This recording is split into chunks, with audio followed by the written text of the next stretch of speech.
Hey everybody, my name is Daniel Watkins and I am the Creative Arts and Worship Pastor here at One Church. And I want to let you know about a few important things and ways to connect. Our vision is to create spaces people love so that change people can change their communities. We would love for you to connect with us on Instagram, Facebook, YouTube, and our website at onechurchhartsville.com. Today is about how we can adopt a God-sized vision for our lives. I hope you enjoy this message.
Hey everybody, welcome to our online service today. We hope that we encourage you, maybe speak into something in your life that will help you through a season, or maybe so that you can help other people through a difficult season.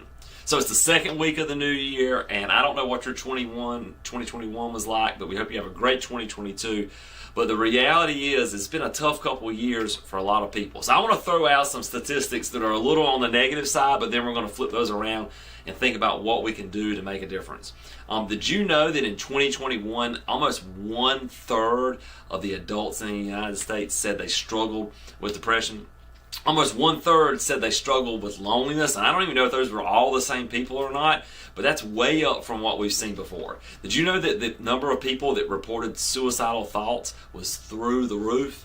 And that doesn't even include like the spiritual struggles that we're having, the addiction that we struggle with. There's so many hurting people. And you could apply that to your community. And you could think, when you go in the grocery store, 1 out of every 3 people is struggling with something right now. And probably more than that. When you go into a movie theater, or when you look at your friends and your family, and you see all those happy posts on Facebook or Instagram or whatever you use, like 1/3 of those people that are faking it on social media are going through a very difficult season right now. And the question is this: are we just going to sit around and do nothing? And I know maybe your reason for sitting around and doing nothing is this: is I can't fix it all, which is so true. In fact, you probably can't fix any of it. And in fact, you may be, and you probably are, someone who would say it's not the other people that are struggling with those things, it's actually me. And I can't even fix myself, so how can I hope to make a difference in the lives of other people? Well, today I want to read you a story that I hope provides some encouragement, and also maybe gives us a blueprint for what we can do to make a difference. Because if we love people, we cannot sit around and do nothing. And in fact, God's blessed you with this life so that you can live it to the fullest. And if you're struggling, maybe this is a blueprint for what you can do in your life. The story comes from the book of Judges, chapter 7. If you were around last week for our in-person service, we talked about it there a little bit. And so there's a guy named Gideon that God has given this mission to go out and conquer an enemy. And we could think of the spirit of suicide as the enemy that we're called to go out and conquer. Or maybe the spirit of isolation and depression and fear and shame. Maybe the spirit of being like spiritually isolated from God. All these things that we know are enemies and that we know are not good, and they seem to be bigger than we are. In fact, they are bigger than we are. And they seem to have a hold on territory, maybe in your family, maybe in your personal life. And at the very least, if you're living your best life right now, that's awesome. We're so glad. But let's be honest, those things seem to have a hold on your community, whether you like it or not. And those enemies right now have a hold on people that we love and we care about. So Gideon is called by God to go out and conquer these enemies in this territory that God has promised to give them. And we're going to pick this story up. It's in Judges chapter 7, and we're going to start with verse 7.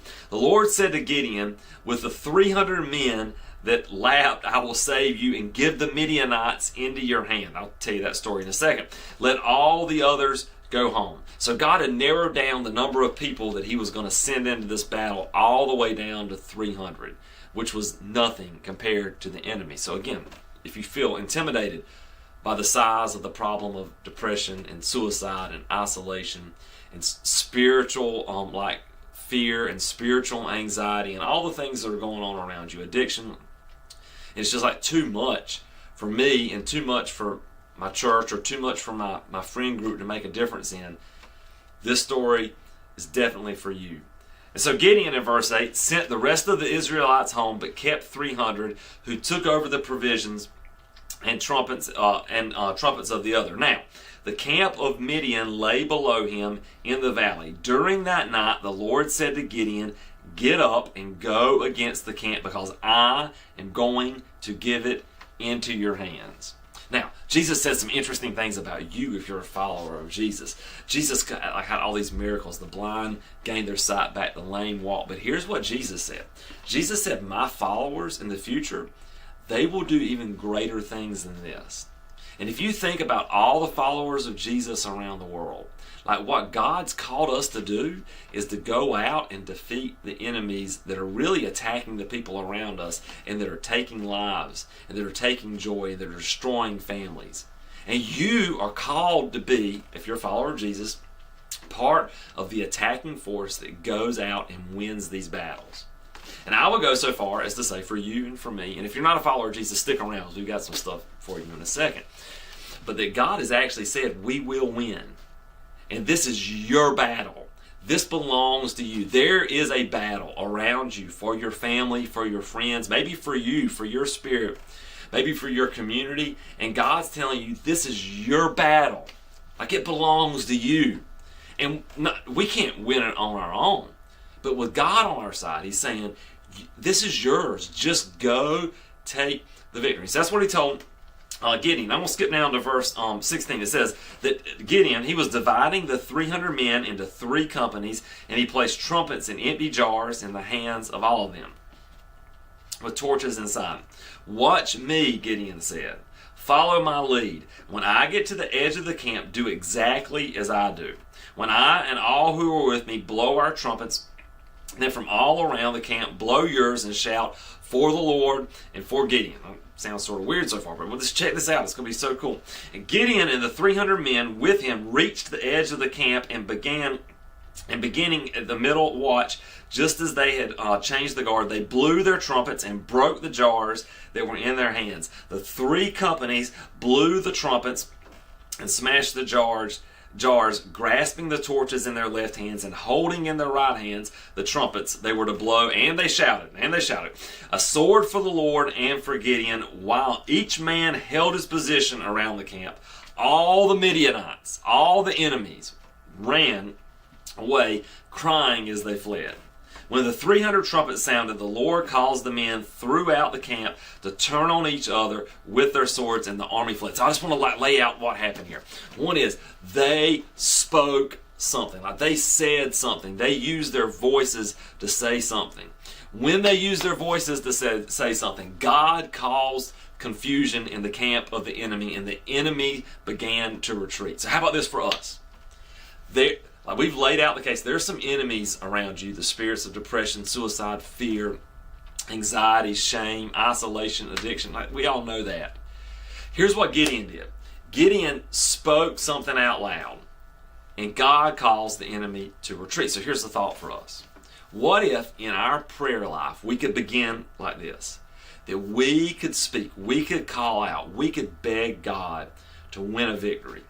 And just like Gideon, as we raise our voices, maybe out loud, and maybe it's between your heart and God's as you pray, and we could actually in our prayers ask God to do something about it.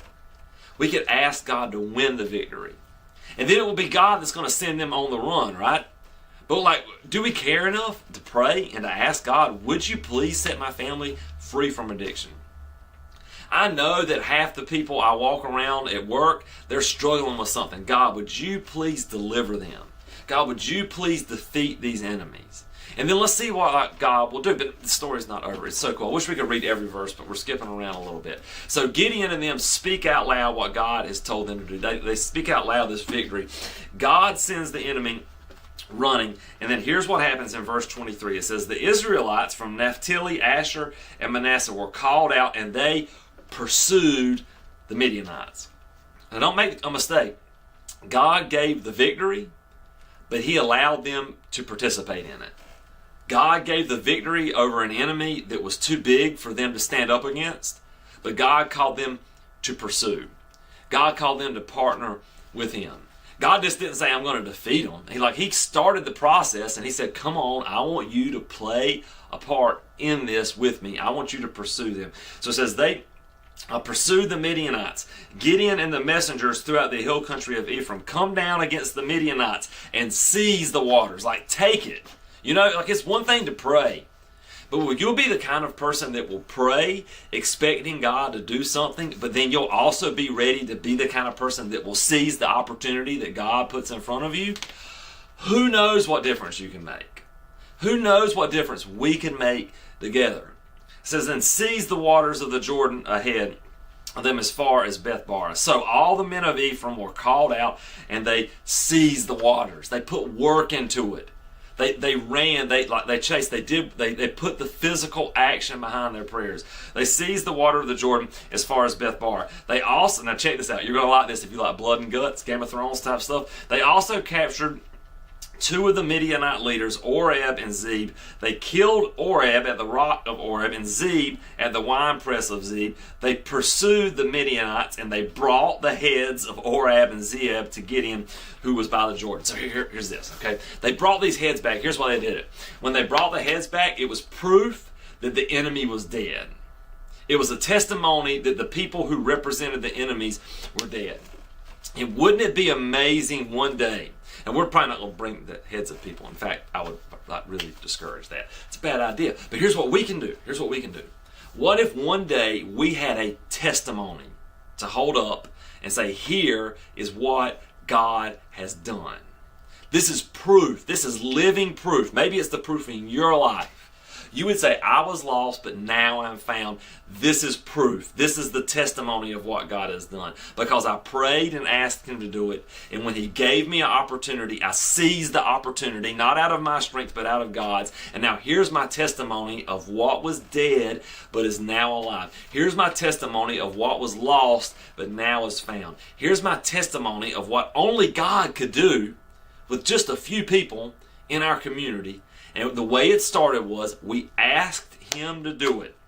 We said it out loud.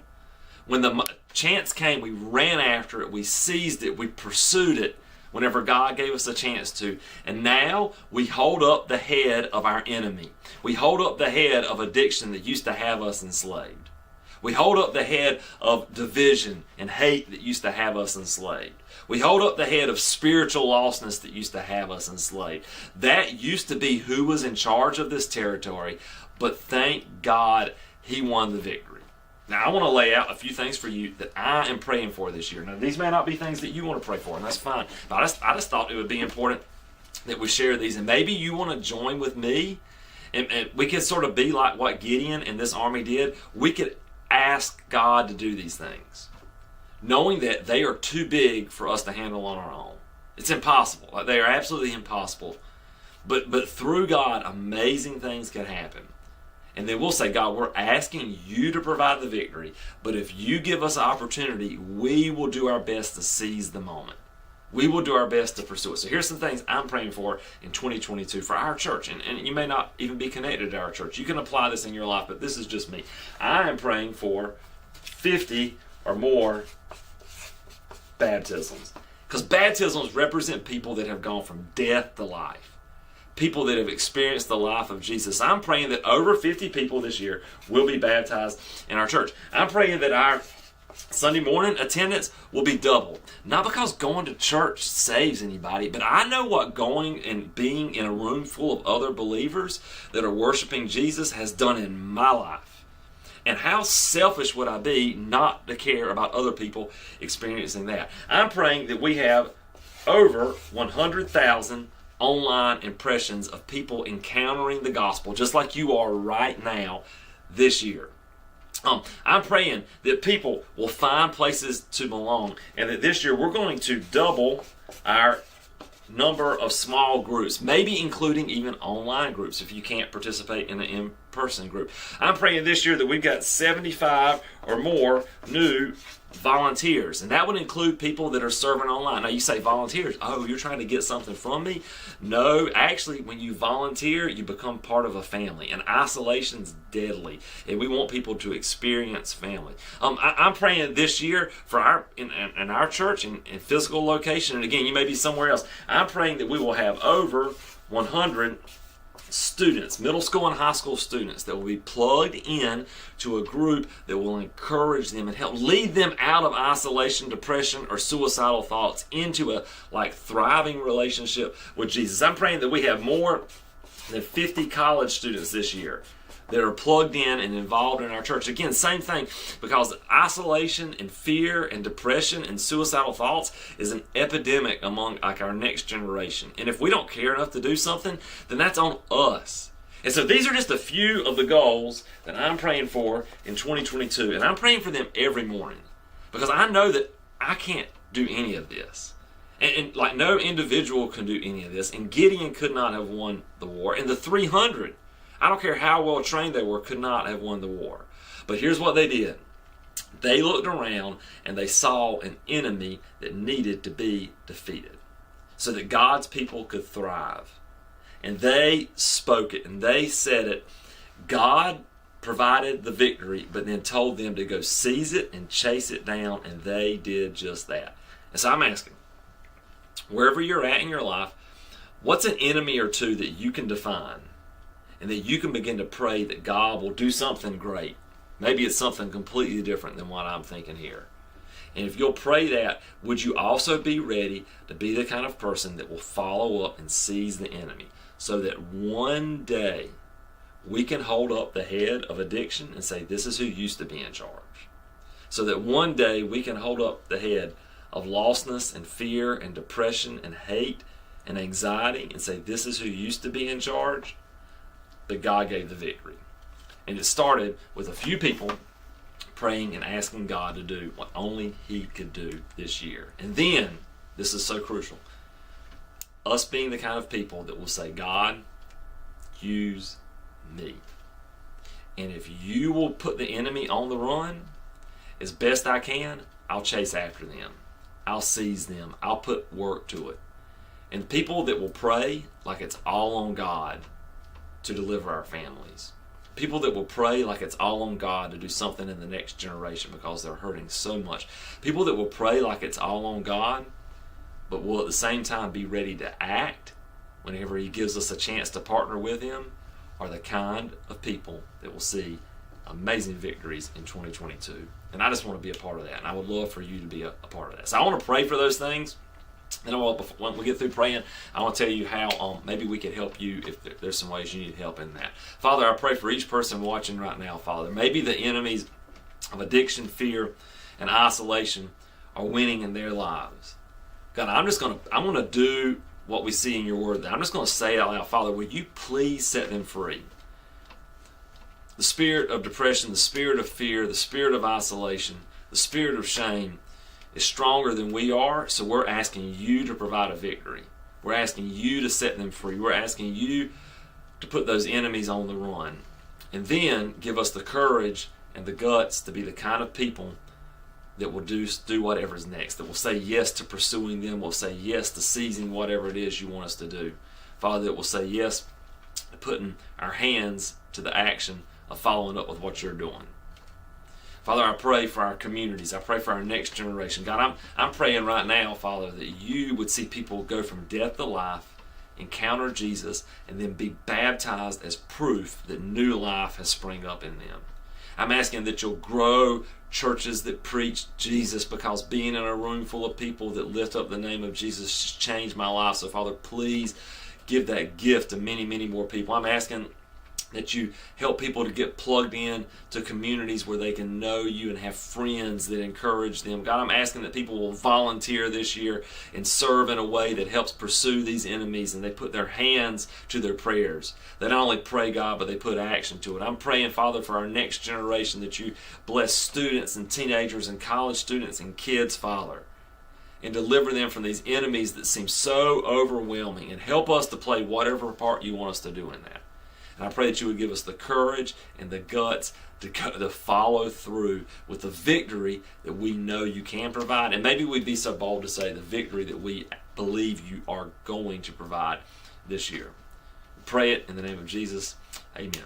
Guys, if we can help you in any way, maybe there's something you need to do and you need help with that, please message us. You can comment below. You can let us know some way. We would love to partner with you in doing that. So just to make sure we've got it, guys, let's start with prayer.